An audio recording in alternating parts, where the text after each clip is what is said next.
I'm hoping that having them out here will work even better, and we're trialling 3 different varieties. Hello my darling people, I'm going to give you a quick update of where we're up to with our homestead. Life's been really busy, I've been sick, and life happens. My husband Matthew has just changed his work hours as well, so we're just trying to get our lives re-established with the change of what days he's home and what days he's at work. The joys of shift work, I guess. The tunnel house, we've finally hit the point where we're starting to save seeds for the coming season. I'm a big proponent for saving seeds. I think locally saved seeds, especially if you can save them yourself from your own garden, will definitely give you the best adapted plants for your own environment. So for that, I've got some buckets sitting out in the tunnel house, just drying a few bits and pieces. I realised how creepily close I was to the camera. And here I've got some onion seeds from some onions that I grew in the tunnel house, and some of them made the most massive bulbs, absolutely huge. So I'm keeping the seeds from those, and so they're just drying and dropping their seeds down into the bin there. I'm going to have a ridiculous number of onion seeds. The other thing I've got some lettuce that has grown really well. So it has these fluffy little seeds, so I'm leaving them to dry in that bucket, and then I'll give them a good shake off. And coriander, which has been an absolute lifesaver for attracting good beneficial bugs into the tunnel house to help get on top of the aphids this year. So I've kept a whole bucket full of the coriander, also known as cilantro to you Americans. Coriander, I think you call the dry seed coriander, and then the leafy bits cilantro, we call it all coriander. Same plant anyway, and the bugs will love the lovely white flowers from those. In the tunnel house, I have started pulling out these cucumbers. They've got well and truly past their best. That one needs pulled out. This one has decided to grow another wee cucumber, so I might leave it for another day. This one's struggling, but has a couple of cucumbers at the bottom ripening. The peppers are starting to turn red, which is very exciting. These ones over here are a Yugoslavian sweet paprika. So they go green, then yellow, then red. So I'm waiting for those to ripen, and I'll dry them, I think. Getting lots and lots of eggplants. If you have a good eggplant recipe, please comment down below and let me know what it is. Eggplant is not something I've grown up eating, and honestly that sort of slimy texture I'm not big on. My best friend makes some amazing eggplant curry though, so I need to grab her mum's recipe for that. But generally we don't really eat eggplant, but I do grow them for her and her mum. And we have had a couple. I did make some ratatouille recently, and it was amazingly delicious. And I could grow all the ingredients for it, so that was really cool. In front of here, we have planted some more cucumbers. I'm secretly hoping we'll get one more round of cucumbers for this season. These are from here down. My pickling cucumbers, they've done really well, but they are getting kind of to the end of their best. They're all starting to give up. So I think I might do one more harvest of those and pull those fillers out too. I have left one of them down here to harvest some seeds from. This was probably the best performing bush out of all of them, vine, whatever you call it. So I've kept it to get some seeds. But the rest of it is just starting to give up. I have really high hopes for the sweet potato. We call them kumara. We've grown them in these barrels in the tunnel house this year, and I have really high hopes that we're going to actually get some tubers off them. I've done it before out in a garden bed and covered the garden bed with plastic, and it worked. They were a little bit small, but it worked. So I'm hoping that having them out here will work even better, and we're trialing 3 different varieties. And the other thing I have tried and finally got some success this year is growing some watermelon. We've eaten 3 of them. We've got 3 different varieties here growing. So far we've had a sugar baby and a sweet Siberian I think it is. The sweet Siberian gave me a shock though, because it's kind of yellowish on the inside, and I was like, oh no, I've picked it unripe. But actually it was deliciously sweet. It was perfectly ripe. So these candy stripe ones are getting close to being ready. I'm just waiting for, see this wee tendril down here, you wait for that tendril to die off, and that's when you know it's ready to harvest. So that's how I've managed to do all my other ones. This is a funny looking wee thing. Apparently it's still growing. It's got a crack in it though, so I don't have high hopes for it. But I'm definitely saving seeds from all the ones that have survived and have done really well. And the other thing I've never grown before is a plant called a tiger melon, which is a type of musk melon. And they're really cute and stripy and green, and they eventually ripen sort of an orange colour. They've done not too badly. We've got one growing just down here. There were more. I think we've eaten them. Oh, there's some more. There's some more watermelons hiding over the back there. This is a lettuce plant that I'm letting go to seed. It's done really well for me. It's a green oak leaf. Whoa, I've stood up too fast. Whew, really spinny. It's a green oak leaf, which we really like eating. It grows really well here, and I think this will be our third generation of saving the seeds from it. And in the meantime, the bees love the flowers. My tomatoes are a little bit dismal, so I've kept from sort of there that way. They're doing okay-ish. The top growth's doing a lot better. I think it was still getting too hot in here for them. So now that the weather's cooled down a bit, I'll come along. Down here the growth's kind of pathetic and sad, but if you look at the top, the newer stuff is looking a lot more lush and happy and healthy. So I will leave them in for a bit longer, but the ones down this end I've pretty much pulled out. In fact, I'm not sure why I left those couple, but my winter plants are starting to come through. I sowed those a couple of weeks ago. Get that grass out of there. So we've got some tiny little baby fennel growing there, and some new ones. Oh, and that one's just come up. The baby brassicas are all doing really well. Unfortunately, I've planted them while the white butterflies are still around, so I have sprayed them with some BT, which is a bacteria that will kill the caterpillars and not harm anybody else. So I've sprayed them with that because they're getting a little bit decimated. Oops, someone needs to do some weeding. Apparently there's some grass that went to seed in here. I do try and keep on top of the weeding as best I can. Oh, they're so tiny. But what I do need to do is come through and thin out those brassicas. What I'll probably do when I thin them out is I've just cut down all my corn plants. So I think I'll probably transplant them over to where the corn is once I put some compost down over there. They can last for another few weeks. This might look like normal grass, but actually it's lemongrass, and for the first time ever I've managed to get it to grow, and probably the winter will kill it, which is frustrating, but I'm letting the 3 plants of it grow for now. We've got some carrots starting up, and the peas have come through. So right now for the peas, it is an epic battle between growing fast enough and the slugs eating them.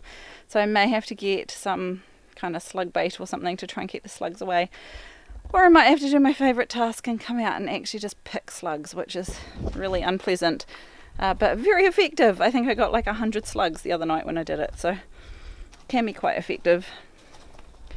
These tomatoes here are looking a little bit rough, but they're actually one of my favourite varieties. They're a bit slower to get going, but when they do, they're super productive. It's a variety called Tangella, which you may know its more famous cousin, Tigerella. Well, this is the tangerine version, and they're really delicious. And this is a work in progress. I have pulled out our corn, gave up on it for the rest of the season. I need to come through with the wheelbarrow and gather up all those stalks, but I won't be doing that with the baby on my back. I think I've decided that I might actually grow an F1 variety, a hybrid variety of sweet corn. If we're going to be growing it, we're never going to have it as a staple crop here. It's just not hot enough. We have to grow it in the tunnel house. If I'm just growing a few stalks of it just for the fun of it, as a treat, we would rather that we made it with some really sweet stuff. We've tried one called Early Gem, we've tried one called Bantam, and to be honest, my family just don't love the starchy taste of them. I haven't managed to get a really sweet corn, except for a hybrid variety that we did grow. If you know of any heirloom varieties of sweet corn, preferably that are short season, that will grow quickly for us, that are really genuinely sweet, or some tips and tricks that'll get us sweeter sweet corn out of the varieties we have been growing, please tell me about it in the comments down below, because I'm genuinely at a loss, and it's not something we routinely grow around here, so there's not a huge amount of local knowledge on it either. So those who are good corn growers, please let me know. My peppers are doing really well. These jalapenos are absolutely massive. Look at this fella. And whilst they would be perfect for stuffing, I still have some pickled from last year as well. So I'm keeping those ones. I'm going to let them ripen, and I'm going to give making chipotle a go, which is when you have red jalapenos and you smoke them, and then I'll probably preserve them in like a tomatoey sauce, because I've got lots of tomatoes as well. This is probably the best pepper season I've ever had. And this plant may have fallen over, but look how big that capsicum is. My plan with those peppers is to try and overwinter as many as I can. Oh, get out of the crunchy grass. Try and overwinter as many as I possibly can, so that next season I'm not having to grow as many from seed. We'll see how that goes, but these plants have grown really well, and it would be a shame to pull them all out and have to start again from seed if we can get them through the winter. So we'll see how we go. Considering they were almost wiped out with aphids earlier, and the saving grace has been the good bugs that have come to help. There's a hoverfly. He's here to eat aphids. See if we can find, there's a spider as well. We always call them daddy longlegs. This guy right here. These eat so many aphids. Oh look, there's another one hiding under the leaf. And obviously we get ladybugs here too. I just can't see one at the moment, but they come and help as well. So that's pretty much my tunnel house for now. I am slowly but surely ripping stuff out as they are stopping functioning properly, and as the diseases obviously get into them. The weather is starting to cool down a bit here. Autumn is definitely on its way, which is a shame, but we'll hopefully get this garden up and producing well for winter as well, which means that it basically doesn't really get a break. I figure if I've put all this money and effort into putting in a tunnel house, I may as well use it year round. Outside of here we are starting building another garden shed, which you can see off behind me. Whoop! Oop, nope.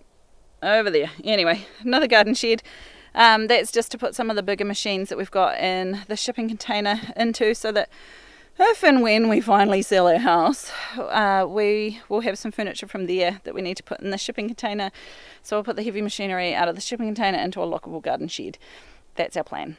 We have pretty much finished the cow shed, the milking area. It's got a little bit more, a couple of things to do on the stanchion. I'm just waiting for Matthew to grab some more timber for that. But it's pretty much ready for when the cow comes. This is the cow shed. We're going to get another couple of these big gates so that we can basically make a little pen in here. Obviously I need to hang that gate up, and I'm off to pick up a wee gate that will go on there. And then we need another big gate to go across here, and we will put some netting, structural netting across here, so we can have a wee penned area if we need it. So on this side I've got my generator to run my milking machine. And the cow will come up this wee ramp, hopefully. That's the plan. And we've got a stanchion which I need to finish so that she can have a container of food at the end. Now this is my first time with a milking cow, so if you notice any discrepancies or issues that's going to happen, please let me know in the comments below so I can address those. We have hooked up a spouting to collect the water into an IBC tote, which I just need to hook up a hose for. And this wee water pump here will mean that we can pump water with some pressure to help clean stuff, or to run it to water tank thing for cow to drink, is the plan. And long term, when she has a calf, this hay won't be in here, and we'll be able to pen the calf up in this wee pen, is the plan. But for now it's keeping the hay dry. She has been in with a bull for a couple of weeks, and we're just waiting to make sure she doesn't come back on heat before she comes here, which hopefully will mean she's bred, which will be very exciting. I went to meet her again the other day and helped Gaynor milk her, and we brought home the milk and had a grand old time making cheese and drinking it. And the wonderful thing is Matthew can tolerate the A2 Jersey milk, so he had a great old time drinking plenty of that as well. Because we don't have a huge amount of grass here, we've been buying up. We've got a big stash of baleage, we've bought a whole bunch of hay, we've bought some cow nuts, like a just a I don't know, grain mix thing that she currently has when she's being milked, just to get her to stand still. And I've also planted up a whole lot of silver beet, which I guess a lot of people know as chard, which we're going to put out into the veggie garden here. It will grow all winter long.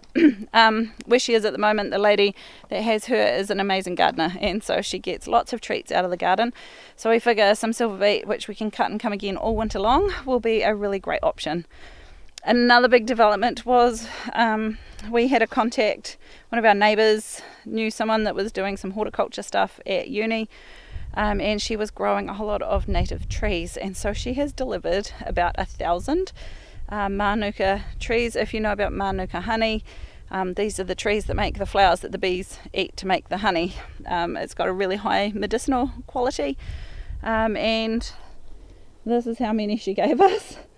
And they go all the way along there, and these are trees that we grew from seed that will be windbreak once they get a bit bigger.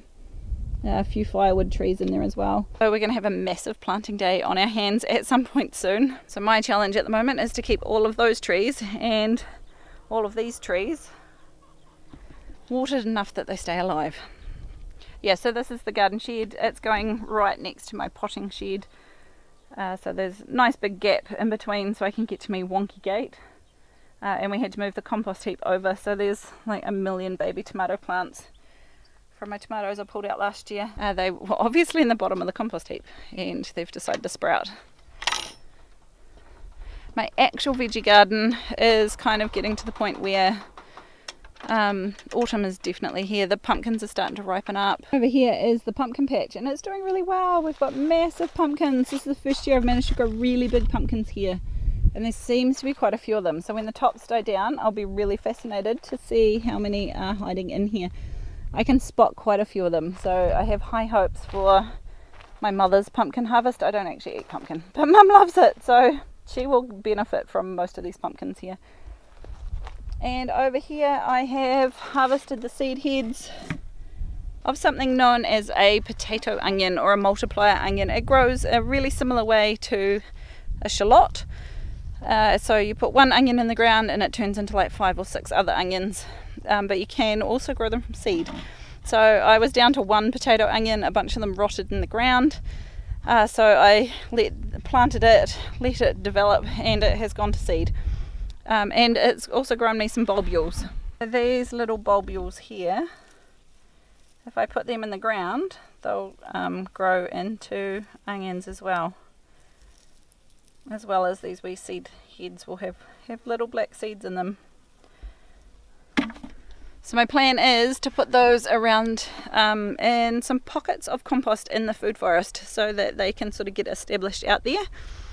Basically, the more I can grow out in the food forest where it self-replicates, the better. And eventually I would like my main garden beds to just be crop gardens, and for all our other vegetables and things to either be in the tunnel house or just growing wild out in the food forest, hopefully. That is my long-term goal. The herbs have all kind of flowered, and I've taken a lot of the seeds from them down into the food forest to try and scatter those around.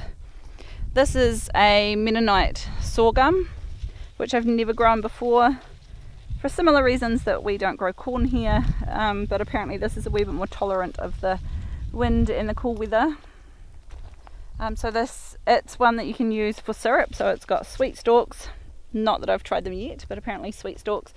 And the wee seedy doofers at the top are a cereal that you can pop for breakfast cereal. So we'll see how this goes. Never grown it before, but yeah, looks like it's doing all right. I just need to remember to actually harvest the cereal bits before they go bad. This is meant to be my cut flower garden, and it has done absolutely terribly this year. It's a reflection of the soil plus neglect. But look at that little posy. And like everything, I say to myself, it'll be better next year. So hopefully it'll be better next year. These are meant to be perennial leeks. So they will go up, they'll go to flower, and then they'll bunch away from the bottom and send up a whole lot new leeks from the bottom. And in the meantime, it'll have flowers for the bees to come and have a feast on. Down here we've got some yacon, which again, you can harvest the tubers that grow in the ground for like a sugar syrup, but it doesn't actually have sugar. It's got something called inulin, which can give people bloaty, gassy issues, but can be used as an alternative to sugar for baking. So they've finally got established. I actually expected them to be quite a bit bigger than what they actually are, but we'll see how they go. It may well be that they need to be in the ground for a couple of years to get themselves established, but I don't need this garden bed at the moment, so they can just hang out here anyway. On this side we pulled out our first round of peas, and my daughter Chloe has planted some more peas. In the meantime, the white runners, these are a perennial bean, have popped back up, so I'm going to let them both grow in there together. This garden bed has had lettuce rotating through it all summer long, and it's doing really well. I'm letting the lettuce at the faraway end go to flower, go to seed, and then we'll harvest the seed so we've got fresh stuff for next year. This is more of the green oak leaf that we grow in the tunnel house, and see it's got these cute little white yellow flowers. And up in between them we've just had some carrots which we've been harvesting our way through, that's why they're a bit spotty. And these ones are some Cape gooseberries which are doing quite well. They've all grown from seed and they've only just started flowering, so I'm not sure if we'll get fruit off them this season or not. It's amazing since moving here how much our diet has changed, and green beans have managed to get themselves largely off the menu, so I need to harvest those and pick through them, pick out the ones that have been left for too long. And they'll probably go to the chickens. This garden bed's got carrots in it, and this one here needs a good weeding. It did have the garlic in it. It's had a cover crop of, not burgle wheat, what's the wheat one? It's had a cover crop of buckwheat put over it, which hasn't grown very well. I think the birds got in and ate a lot of the buckwheat, which is a little frustrating. But I'm going to cover it in weed mat anyway, I think, for the winter, just to preserve the ground and stop the blackbirds digging massive holes in everything. This one we've got ochre, also known as New Zealand yam. It's doing really well, some of it's flowering. We'll harvest the tubers off that when the tops die down. And the next three beds had potatoes in them. We've cover cropped them. Again, the birds have eaten most of the cover crop seeds, which is a little annoying. They probably have the three best beds of soil in the entire garden because it's grown potatoes 2 years in a row. And so the soil is really loose and fluffy and well fed because of all the manure we chucked on the top. This coming season I plan on doing one bed of garlic, one bed of onions and one bed of carrots in this nice loose fluffy soil, and we will move the potato garden to, we'll pick another 3 beds for potatoes to help build that soil and loosen it and fluffy it, because we're basically growing on top of solid clay here, so anything that can loosen, improve drainage, all those sorts of things are got to be a good thing, and I need to rotate them around, even if it means most of my garden beds are going to end up with some form of potato growing in them, because if you leave the tiniest little potato tuber in the ground, it's going to turn into more potato plants like this and this and this and this. But I think a free potato harvest is probably the least of our worries, when I know it can improve the soil so much just by having them there. So I've left my children, the 12-year-old and the 9-year-old, are busy off building another chicken house because we've got so many broody silky hens at the moment that we need somewhere else to put them. The 15-year-old disappeared off down the hill, wanting to harvest some wild blackberries and make herself a willow basket. And the 4-year-old is jumping on the trampoline and yelling that he has no one to play with. So I'm going to go and entertain him for a wee bit. Thank you for joining me on my sort of garden tour / homestead update. If you want to check out what else we've been up to, have a wee look at this vlog playlist up here. I'll stick up there for you. Thank you for joining me. I'll catch you in the next one.